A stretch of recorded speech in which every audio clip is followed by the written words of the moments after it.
Back to clean news UP. चलिए देखते हैं उत्तर प्रदेश की 25 फटाफट बड़ी खबरों को। इससे पहले आप न्यूज को कहां से देख रहे हैं हमें कमेंट में बताना बिल्कुल ना भूलें।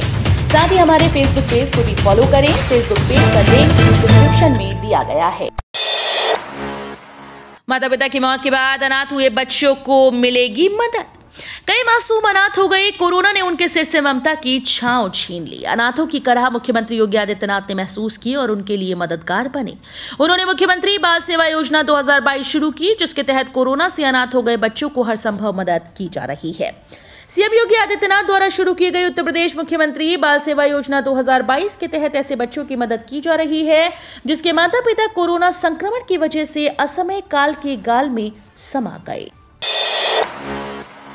अब सेल्फ फाइनेंस के शिक्षक भी करा सकेंगे पीएचडी। लखनऊ विश्वविद्यालय से लेकर डिग्री कॉलेजेस में सेल्फ फाइनेंस कोर्सेज में अहम शिक्षकों को पीएचडी कराने का मौका मिल सकता है। हाल ही में लखनऊ विश्वविद्यालय में UP centre for ranking accreditation and metering केंद्र की स्थापना पर हुई कार्यशाला में कुलपतियों ने इसके सुझाव दिए थे। इसको लेकर उच्च शिक्षा विभाग ने कवायद शुरू कर दी है। पटाखों की बिक्री को नहीं मिली अनुमति, खरीदारी को तलाशते रहे लोग। ग्रेडेड रिस्पॉन्स एक्शन प्लान लागू होने के बाद जिला प्रशासन ने इस दिवाली पर पटाखा बिक्री के लाइसेंस जारी नहीं किए। पिछले करीब एक सप्ताह से व्यापारी तमाम तरह की दलीलों के साथ जिला प्रशासन के इर्द गिर्द चक्कर लगाते रहे, लेकिन बिक्री की अनुमति नहीं मिल सकी। पटाखा खरीदने के लिए लोग बाजारों में इधर उधर पटाखे तलाशते रहे, लेकिन गली मोहल्लों में छिपकर पटाखों की बिक्री होती रही। धनतेरस के मौके पर लखनऊ में खूब हुई संपत्तियों की खरीद फरोख्त। लखनऊ में धनतेरस के मौके पर खूब संपत्तियों की खरीद फरोख्त हुई। भीड़ को देखते हुए रजिस्ट्री दफ्तर देर शाम तक खुले रहे। 2 दिनों में 9 रजिस्ट्री दफ्तरों ने 22 करोड़ 31 लाख रुपए की कमाई बेनामों से की। धनतेरस के मौके पर लोगों ने जमकर जमीन की खरीदारी की। इस दौरान 1777 रजिस्ट्रीज हुई। यूपी के शहर में टाइगर के बाद अब बनेगा तराई एलिफेंट रिजर्व। केंद्रीय वन मंत्रालय ने उत्तर प्रदेश में हाथी रिजर्व बनाने को मंजूरी दे दी। उत्तर प्रदेश का तराई इलाका और दुधवा टाइगर रिजर्व समेत पीलीभीत टाइगर रिजर्व को मिलाकर यूपी का ये पहला तराई एलिफेंट रिजर्व होगा। दुधवा के फील्ड डायरेक्टर संजय पाठक कहते हैं कि जल्द यूपी में प्रस्तावित तराई एलिफेंट रिजर्व के अस्तित्व में आने के साथ दुधवा टाइगर रिजर्व यूपी का अकेला राष्ट्रीय उद्यान बन जाएगा। योगी सरकार इन क्षेत्रों में खोलेगी निजी निवेश के द्वार। योगी आदित्यनाथ सरकार अब बिजली संयंत्र, ग्रीन हाइड्रोजन, एयरक्राफ्ट, एयरपोर्ट आदि में निजी निवेश के लिए दरवाजे खोलने जा रही है। इस नए सेक्टर में निवेश के लिए अंतर्राष्ट्रीय कंपनीज को प्रोत्साहित किया जाएगा। ग्लोबल इन्वेस्टर्स समिट इस मुहिम का बड़ा जरिया बनने जा रही है। केंद्र के निर्देश पर यूपी सरकार ने राज्य में अब उन सेक्टर्स पर फोकस किया जहां सभी सारा काम सरकार खुद करती है। वैश्विक स्तर पर बाजार की बदलती मांग, नई तकनीक के साथ कदम ताल के लिए यूपी ने इन सेक्टर्स की पहचान की है। उत्तर प्रदेश में नीट यूजी काउंसलिंग के लिए रजिस्ट्रेशन शुरू।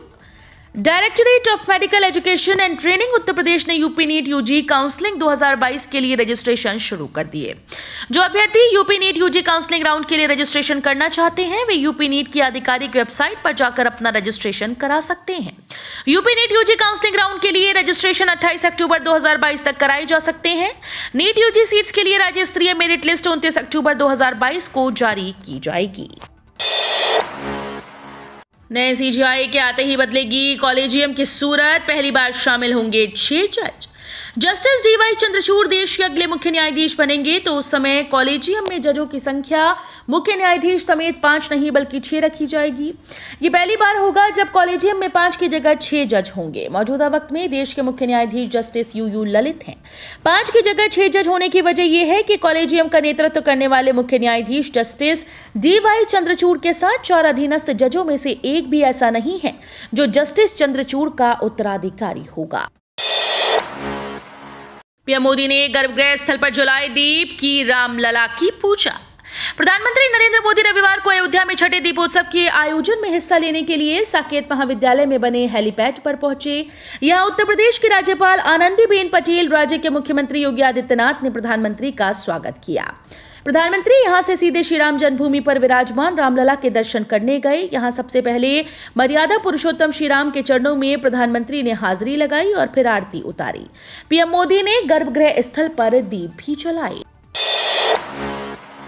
सीएम योगी ने दीपावली पर की ये अपील। उत्तर प्रदेश के मुख्यमंत्री योगी आदित्यनाथ ने प्रकाश पर्व दीपावली के पावन अवसर पर प्रदेशवासियों को हार्दिक बधाई और शुभकामनाएं देते हुए प्रभु श्री राम से उनके सुख समृद्धि और मंगलमय जीवन की कामना की। मुख्यमंत्री ने लोगों से कोरोना संक्रमण के मद्देनजर सभी सावधानियां बरतते हुए दीपावली का पर्व मनाने की अपील की। शुभकामना संदेश में मुख्यमंत्री ने कहा कि दीपावली का पर्व भारत के सनातन धर्म की परंपरा का एक महत्वपूर्ण पर्व है। यूपी में दिवाली पर काला जादू करने वालों पर खास विभाग की नजर, तंत्र मंत्र करते पकड़ा तो 7 साल की जेल। मेरठ में काले जादू व अंधविश्वास की प्रक्रिया के चलते पक्षियों के व्यापार पर वन विभाग ने शिकंजा कस दिया। धनतेरस से दीपावली तक जिले भर में 5 टीम लगाकर बस अड्डों से लेकर रेलवे स्टेशन पर चेकिंग और विभिन्न इलाकों में छापेमारी करेगी। डीएफओ राजेश कुमार ने मोबाइल नंबर जारी कर दिए हैं ताकि आरोपियों के खिलाफ कार्रवाई की जा सके। वन्यजीव संरक्षण अधिनियम 1972 के प्रावधानों के तहत वन्यजीवों का व्यापार करना, अवैध रूप से बंधक बनाकर रखना, वन्यजीवों पर अत्याचार करना प्रतिबंधित है। बसपा पूर्व से पश्चिम तक बदलेगी चुनावी समीकरण, मायावती की जाने पूरी तैयारी। बसपा सुप्रीमो मायावती ने हाल ही में सपा छोड़कर आने वाले इमरान मसूद को अहम जिम्मेदारियां दी। उन्हें पार्टी से मुस्लिमों को जोड़ने के लिए पश्चिमी यूपी के 4 प्रमुख मंडलों का प्रभारी बनाया गया। इसी तरह प्रदेश अध्यक्ष भीम राजभर को पार्टी से राजभर बिरादरी को जोड़ने के लिए पूर्वांचल के मंडलों की जिम्मेदारी दी। इमरान मसूद को सहारनपुर, अलीगढ़, मेरठ और आगरा की जिम्मेदारी दी गई है। वो इन मंडलों में संगठन को मजबूत करने के साथ अपनी बिरादरी के वोट बैंक को पार्टी के साथ जोड़ने का काम करेंगे। वाराणसी वाले हो जाएं तैयार, इस महीने से शुरू हो जाएगी जनगणना। वाराणसी जनपद में जनगणना की तैयारी शुरू हो गई। जिला प्रशासन ने जनगणना के लिए 8 अफसरों को नामित अधिकारी बनाया। नगरीय क्षेत्र में जनगणना की जिम्मेदारी नगर आयुक्त उठाएंगे। वहीं तहसीलों में उप जिलाधिकारी चार्ज अधिकारी होंगे। एडीएम वित्त राजस्व प्रभारी अधिकारी संजय कुमार की ओर से जारी पत्र के अनुसार सभी चार्ज अधिकारियों को अपने नीचे के अधिकारी व कर्मचारियों की टीम तैनाती का विवरण 31 दिसंबर तक उपलब्ध कराना है। गोंडा में विकास कार्यों में बड़ी धांधली, ग्राम प्रधानों और सचिवों से रिकवरी के नोटिस। गोंडा जिले की 188 पंचायतों की ऑडिट में बड़े पैमाने पर धांधली पकड़ी गई। करीब 10 करोड़ रुपए से ज्यादा का घपला ऑडिट टीम ने पकड़ा। इसकी रिकवरी के लिए कार्रवाई शुरू कर दी गई। ऑडिट टीम की रिपोर्ट पर डीपीआरओ लालजी दुबे ने इन ग्राम पंचायतों के तत्कालीन प्रधानों और सचिवों के साथ 6 एडीओ आईएसपी के खिलाफ रिकवरी की कार्रवाई शुरू कर दी। महाराजगंज में बिना मान्यता के चलते मिले 60 मदरसे, कार्रवाई की लटकी तलवार। उत्तर प्रदेश के महाराजगंज में बिना मान्यता के 60 मदरसे चलते मिले। शासन के निर्देश पर इन मदरसों की जांच शुरू हो गई। वहीं राज्य में बच्चों को तालीम देने के अवैध रूप से चल रहे मदरसों की जांच की जा रही है। शासन के निर्देश पर इन मदरसों की जांच शुरू हो गई। वहीं राज्य में बच्चों को तालीम देने के अवैध रूप से चल रहे मदरसों की जांच की जा रही है। सामूहिक विवाह समारोह में हिस्सा लेने वाले हर जोड़े को मिलेंगे 50,000 रुपए। कानपुर में हिंदू मुस्लिम सामूहिक विवाह समारोह होने जा रहा है। इस बार नवंबर के दूसरे हफ्ते में 3 ब्लॉक्स का समारोह एक साथ कराने की तैयारी की जा रही है। ये समारोह समाज कल्याण विभाग कराने जा रही है। वहीं इसमें हिस्सा लेने वाले हर जोड़े को 50,000 रुपए दिए जाएंगे। भारत के पाकिस्तान पर जीत के बाद सीएम योगी आदित्यनाथ बोले, जीतने की आदत से आप पर गर्व है। ऑस्ट्रेलिया में खेले जा रहे T20 विश्व क्रिकेट में पाकिस्तान के खिलाफ मैच में भारत की शानदार जीत पर हर तरफ जश्न का माहौल है। दीपावली की पूर्व संध्या पर देश भर में भारत की जीत पर जोरदार आतिशबाजी हो रही है। भारतीय टीम की जीत पर उत्तर प्रदेश के मुख्यमंत्री योगी आदित्यनाथ ने ट्वीट किया। मुख्यमंत्री ने कहा कि जीतने की आदत जो है, आप पर गर्व है। जय हो। दिवाली पर बदल रहा मौसम का मिजाज, तेज धूप ने किया परेशान। रविवार को तेज धूप ने लोगों को परेशान किया। अधिकतम तापमान में कोई बढ़ोतरी नहीं हुई। यह 32.6 डिग्री सेल्सियस रहा। वहीं रात के तापमान में 0.7 डिग्री सेल्सियस की कमी आई और यह 17.6 डिग्री सेल्सियस पर पहुंच गया। मौसम विभाग का पूर्वानुमान है कि आगरा और राजस्थान की सीमा पर कम वायु दाब क्षेत्र बन रहा है। इससे बूंदाबांदी के आसार हैं। इसका असर रात के तापमान पर पड़ेगा और इसमें 1 से 1.5 डिग्री सेंटीग्रेड कमी हो सकती है। रमवा रेलवे स्टेशन के पास पटरी से उतरी मालगाड़ी, रूट बाधित होने से 30 ट्रेन प्रभावित। उत्तर प्रदेश के रमवा रेलवे स्टेशन के पास एक मालगाड़ी के पटरी से उतरने की खबर सामने आई। यहां ट्रेन के कुल 29 डब्बे पटरी से उतर गए।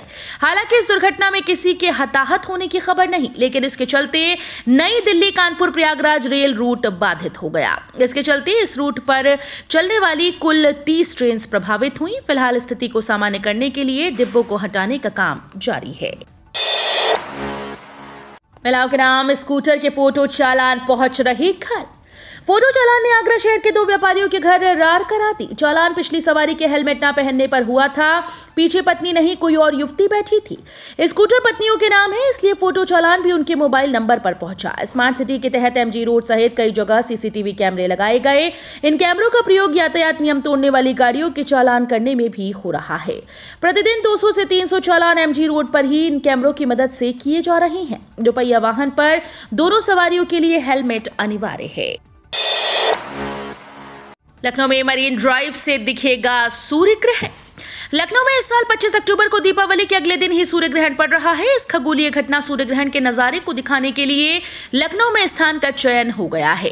Gomti Nagar marine drive road पर सूर्य ग्रहण दिखाने का उद्देश्य युवाओं में वैज्ञानिक सोच उत्पन्न करना है। विज्ञान प्रौद्योगिकी परिषद के इंदिरा गांधी नक्षत्रशाला के राज्य परियोजना निदेशक अनिल यादव ने बताया कि 25 अक्टूबर को आंशिक सूर्य ग्रहण घटना होगी, जो लखनऊ से आंशिक सूर्य ग्रहण के रूप में ही देखी जा सकेगी। SSC CGLE 2020 में रिक्तियों की घोषणा, 7108 पदों पर रहेगी भर्ती। कंबाइंड ग्रेजुएट लेवल एग्जाम 2020 के जरिए केंद्र सरकार के 45 विभिन्न कार्यालयों में कुल 7108 पदों पर भर्ती की जाएगी। कर्मचारी चयन आयोग इसी सप्ताह इस भर्ती का अंतिम परिणाम जारी कर सकता है। परिणाम से पहले आयोग ने अपनी वेबसाइट पर पदों की अंतिम संख्या जारी की है। सूची के अनुसार 7108 पदों में से अनारक्षित वर्ग के 2924, OBC 1871, अनुसूचित जाति 1047, अनुसूचित जनजाति 524 और EWS वर्ग के तहत 742 पद हैं। बेरोजगार बीटेक डिग्री धारक व यूपी मेट्रो के बीच विवाद। बेरोजगार बीटेक डिग्री धारकों और Uttar Pradesh metro rail corporation के बीच टकराव की नौबत आ गई। Graduate engineering students welfare association Uttar Pradesh ने हाल ही में मेट्रो रेल कॉर्पोरेशन के प्रबंध निदेशक को एक पत्र लिखा। इस पत्र में यूपी मेट्रो द्वारा जूनियर इंजीनियर की 109 पदों की रिक्तियों का हवाला दिया गया। इसमें 49 इलेक्ट्रिकल जूनियर इंजीनियर के पद शामिल हैं। एसोसिएशन को शिकायत है कि इन पदों के सापेक्ष शैक्षिक योग्यता से बीटेक कोर्स को बाहर कर दिया गया, मगर इस बार बीटेक डिग्री धारक अभ्यर्थियों को बाहर करके गुणवत्ता के साथ समझौता किया गया। साथ ही चरम बेरोजगारी के इस दौर में उपरोक्त निर्णय बीटेक डिग्री धारक बेरोजगारों का मनोबल तोड़ने वाला है। ओवैसी दे रहे पीएम मोदी को बधाई, मुसलमानों के मुद्दे पर कर दी सरकार पर चढ़ाई।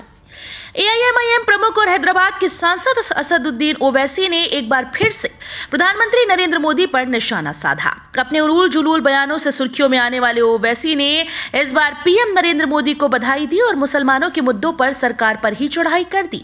कर्नाटक के हुमनाबाद में सभा को संबोधित करते हुए असदुद्दीन ओवैसी ने कहा कि नरेंद्र मोदी पिछले 8 वर्षों में देश के राजनीतिक परिदृश्य को इतना बदलने के लिए उन्हें बधाई है। धर्मनिरपेक्ष दल भी अब मुसलमानों के मुद्दों को नहीं उठाते। अमित शाह बोले, भारत के अंतरिक्ष कार्यक्रम के लिए ऐतिहासिक दिन।